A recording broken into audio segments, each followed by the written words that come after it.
kuy ñëw nga indaale sa moto bi na am autoriseur na am klaxon na am frein na am lumière leer na bu ñu ñëwee booy ñëw am ñëwaale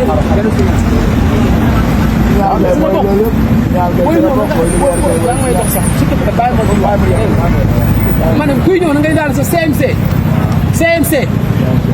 ki lay jaay moto bi numéro tur bi ne CMC carte d'identité boobu ngay indi photocopie d'identité ki lay jaay moto bi CMC bi turam moo ne CMC boobu ngay indi ak yow sa photocopie ki lay jaay moto bi day légaliser photocopie d'identité wane ni moo la jaay moto bi da ngay légaliser boole ko ak sa photocopie d'identité nga légaliser ko boole ko ak CMC bi est-ce que day leer na ki lay jaay moto bi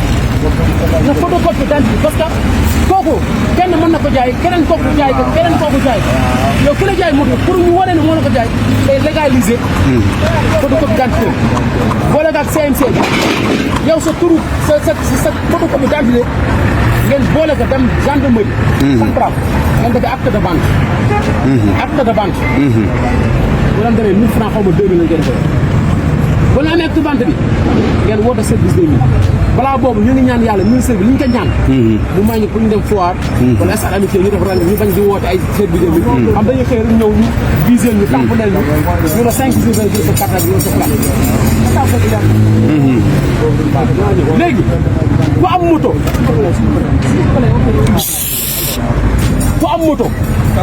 moto bi am carte grise wala nga am carte grise bu réer wala plaque bu réer ñoom ñaar benn réer ci xam nga dañoo boo def 28 000 nga yóbbu mais bu dee sa carte grise mais sa plaque moo réer boobaa plaque ngay wut 13 000 nga yóbbu carte grise bi ngay jël photocopier ko wala nga sa carte d'identité légalisé moo yéen si mu ngi leer carte grise bi ngay yóbbu wala sa photocopie d'identité légalisé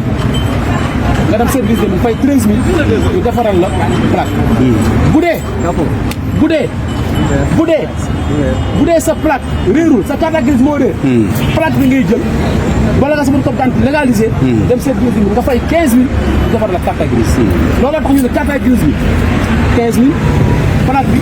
13 000 boo ko boolee muy 28 000 leneen loo leen fa waay laaj bañ leen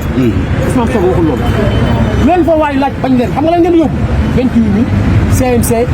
photocopie d'identité légalisé ki la jaay moto photocopie d'identité légalisé ak defar ak li nga jëlee central léegi ñu ni Dakar dafa yaatu boo bëggee jógee ñëmbal Guédiawaye pour nga central day métti ñu ne ko ministre ñaan nan la nga ñaan sa naataango ministre de l'Intérieur mu joxe ay instruction à ce que central yëpp nekk ci Dakar police wala gendarmerie ñu légaliser pour moto yi ñu Abdoulaye mu ne incha allah naka tey jii da war a woo ministre bu validé ñu wax leen ko ngeen doon information dañu gëm yàlla nag ngeen baal bu tax maa ngeen baal ma ñu ñëpp ñu xëyee ku si mën nga wàcce 7 000 wala 10 000 bu ñu waxante yàlla rek a tax bu weer deewee 2000 francs par jour bu weer dee ñaata la 60 000 francs yow ñu laaj ne 28 000 nga taxaw di xaaju naan dafa cher nangam mais nañu gëm yàlla te wóolu ko yàlla ñuy suturaal ñun toog nañ fi 12 ans nguur gi passé 12 ans ñu leen di ñaan lii ñu bañ Ousmane Sonko Diomaye ñëw may ñu ko 3 mois ba pare ñu wax leen ni leen délai bi dafa gàtt may leen ñu yeneen 3 mois de plus ñu ne dem leen commencé rek yéen dem leen commencé rek boo leen demee engagé wu dem midi seen moto yi lu mu gën a yokk ñu xam ne des na ñu yokkal leen 1 mois wala 2 mois léegi bu ñu amee foire am 6 mois saa yi ku si amul permis amoo si carte grise amoo si assurance yow la dañu wax di dëgg lii mooy suñ sutura bi nag dañ ko protège nit da ngay sàng sa sutural bopp nit da ngay sàng sutural bopp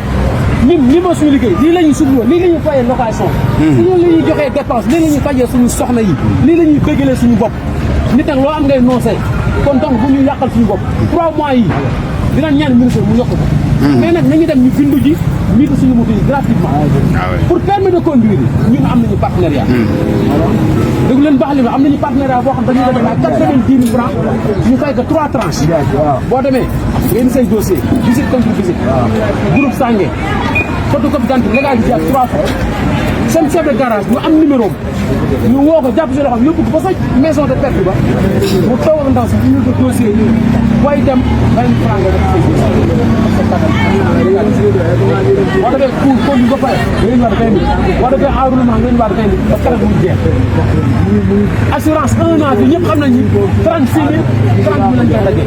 ñun am nañ si 19 900 1 an NCA assurance international dañ signé ma convention ñu tegtal yi képp ku bëgg a NCA assurance boo ñu wóor ñu daggal la 1 an 19 900 6 mois 10 900 6 mois fi gars ñaa lañ koy daggee 18 000 ñun fexe nañu ba loolu am na léegi lan mooy suñu problème carte grise ak flat képp koo xam ne sa moto amul benn këyit dañ la ko jaay ki la ko jaay tukki la wala koo xam ne daf la ko jaay kese dana wala déggatoo ko xamuloo fu mu nekk demal si mécanicien mu wax la numéro CC bi nga bind ko si feuille bu weex boo la gaa sa photocopie d'identité légalisé ngeen dem Thiès bu leen ko tayal de xam nga mën a bu leen ko tayal parce que bu jàpp yi taree amutul fay yóbbu sa mbir amatul